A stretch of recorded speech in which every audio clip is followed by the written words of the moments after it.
Now, President Bola Tinubu yesterday was in Paris and warned that ignoring Nigeria with her large and potent economy would be injurious to the international community. President Tinubu, however, joined other world leaders on the desirability of redesigning the global financial architecture with a bias for poverty reduction, debt restructuring or cancellation, and greater consideration for vulnerable countries affected by climate change and the COVID-19 pandemic. As the Nigerian president continues his planned engagement with global political and business leaders, what should dominate his to-do list? Well, Professor Eme Ubi is Acting Director, Research and Studies at Nigerian Institute for International Affairs, and he joins us now to rub minds on this topic for a moment. Welcome to Newsday.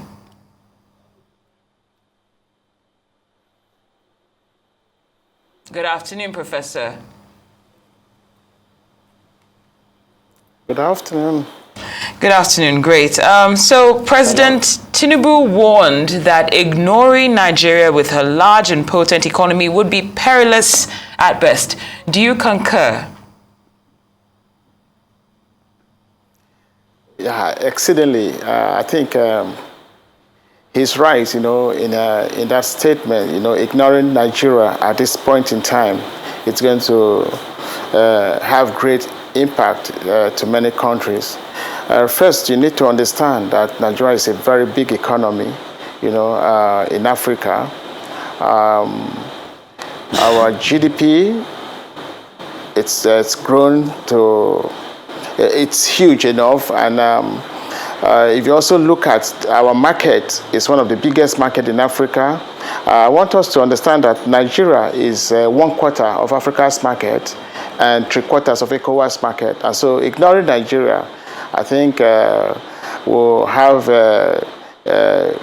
for me, I think some kind of negative impact, to many countries, So when you want to do business in Africa, I think the first place any big economy should consider should be Nigeria.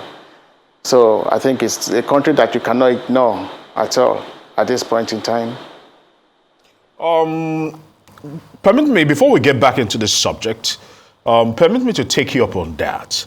Because that is, on paper, that seems right, that big companies should not ignore Nigeria. But in reality, that's not the case. Because we are seeing several, over the last one decade, let's just put it that way, over the last decade, I beg your pardon, we've seen several businesses attempt this because they know that Nigeria do have the numbers, attempt to come to Nigeria, establish in Nigeria, and after a while, they run away. Too numerous to mention. I'm sure they see this data. How do you convince them against that? Well, over the years, part of the problem with Nigeria has been the problem of consistency, commitment, and continuity in government. I think if we're able to surmount this particular problem, I think we'll bring back those investors. And aside that, in the last couple of years, the economy has actually dwindled. There were no proper reforms, that could actually enhance the economy as well as attract foreign investment.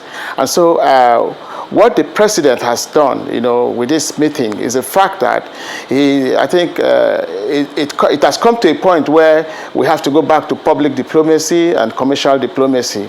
We need to attract foreign investment, and that is exactly what he is doing. If you look at the series of meetings, not the main summit itself, but the sideline meetings that he's having with the World Bank and African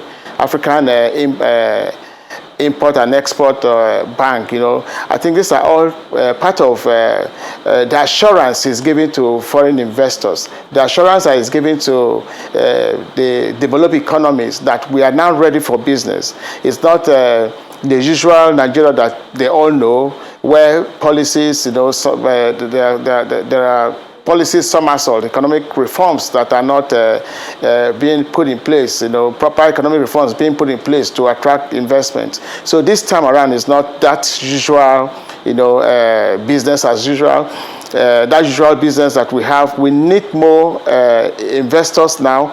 And so most of the reforms, in the first few weeks of his presidency, you've seen that there are a lot of reforms ongoing, and a lot of policy being implemented to give assurance to these great powers and emerging economies across the globe.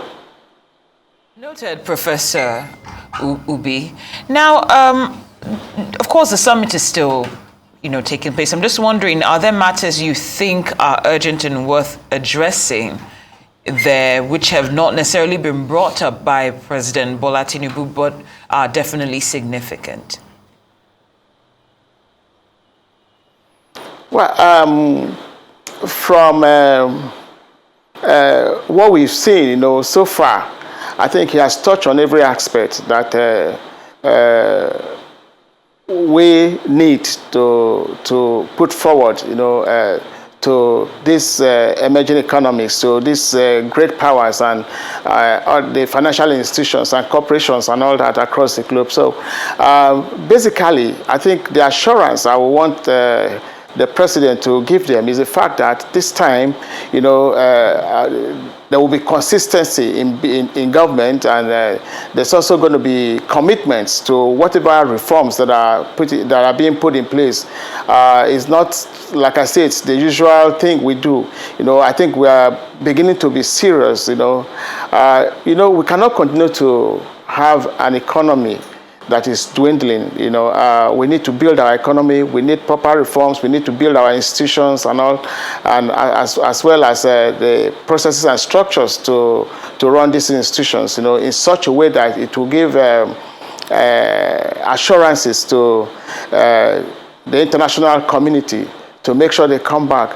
I guess, for me, more of what the president should do is these assurances. He should attend most of these meetings, especially when meetings that have to do with the global economy, which also impact on Africa and precisely Nigeria. If you look at over the last few months, you find out that the war between Russia and Ukraine has actually have great impact, on the economy. And as a matter of fact, other issues like insecurity, which is also he needs to raise, with the international community. Issues of terrorism is not a one country problem, and no one country can find solution to terrorism except concerted effort by the international community.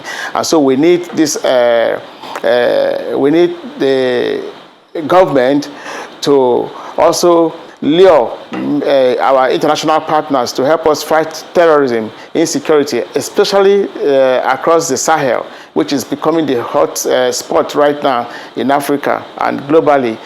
So issues of insecurity should be one of those things you should raise too. We need partners to help us fight insecurity.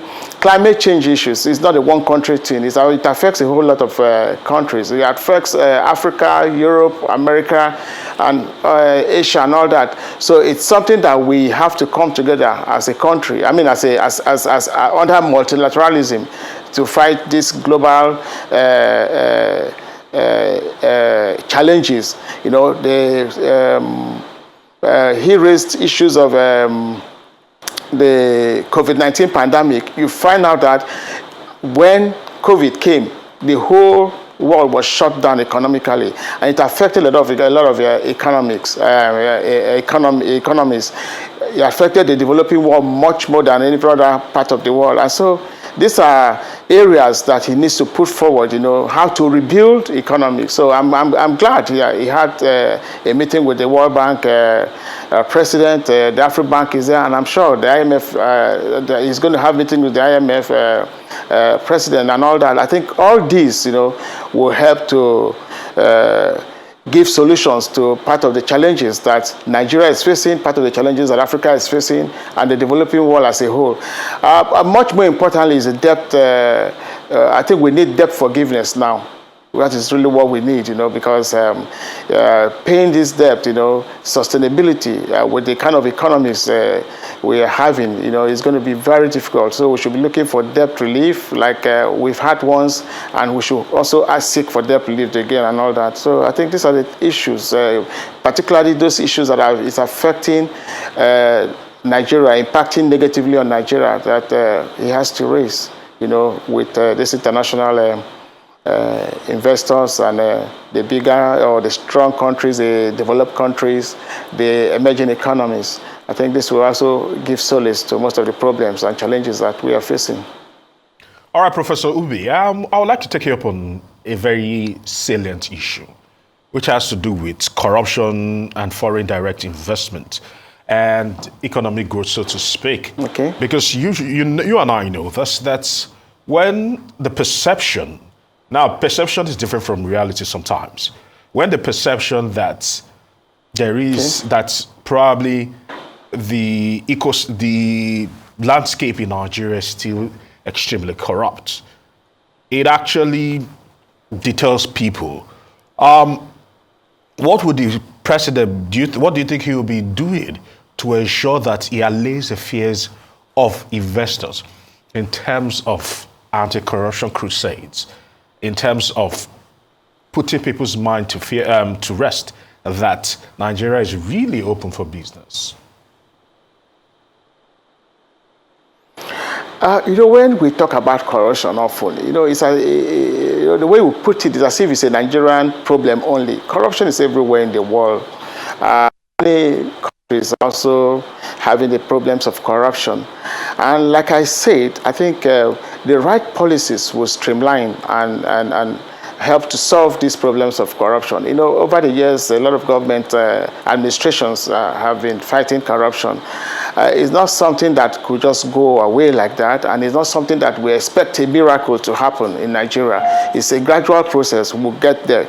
But the most important thing is putting the proper policies in place, the reforms that could actually inhibit corruption within the economy should be also put in place, and the government should do the needful in terms of fighting corruption. Like I said, you see, it's commitment.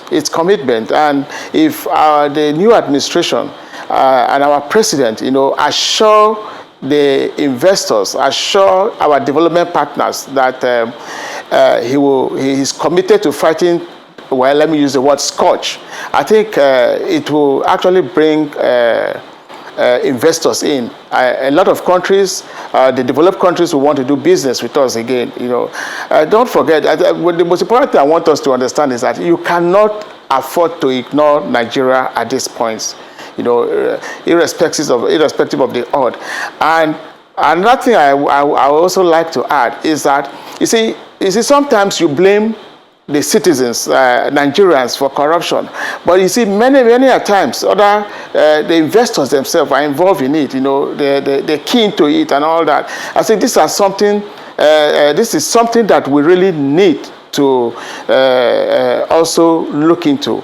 You see, if you're coming here for business, I think you do the right business, you do the right thing, and don't cut corners. And, so if that is done, I think that assurance will be delivered, and we'll have investment. We'll have a lot of investors coming in. We are endowed, we're in terms of human and mineral resources, and so you cannot afford to ignore the country.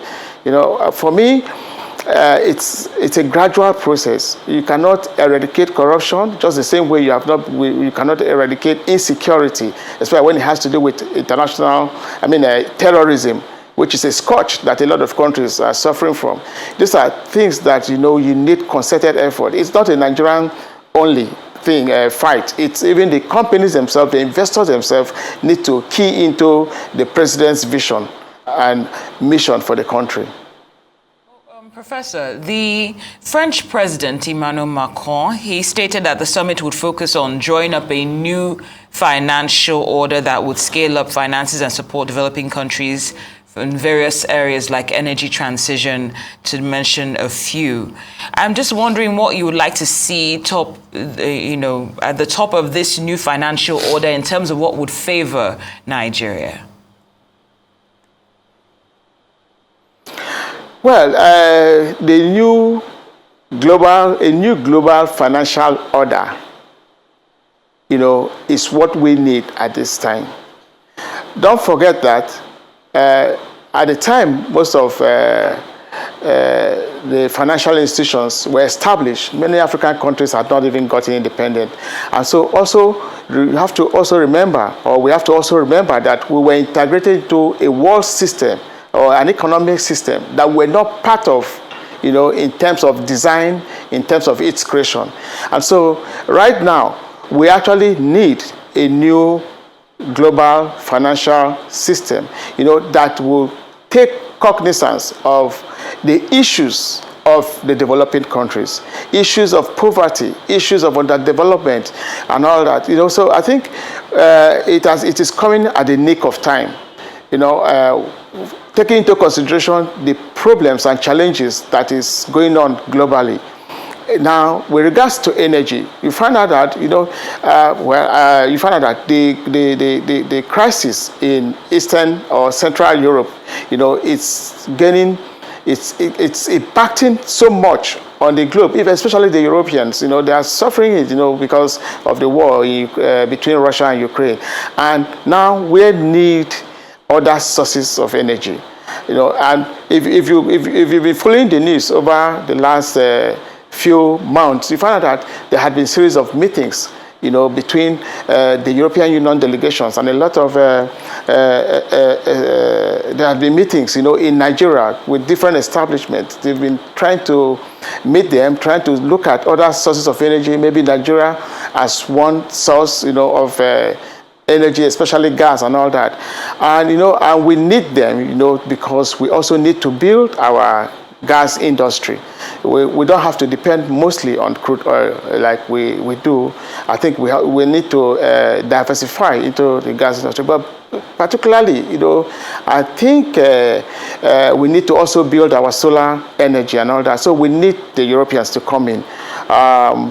I think there's one area that I think should also come into the discourse at that meeting, and that you see agriculture.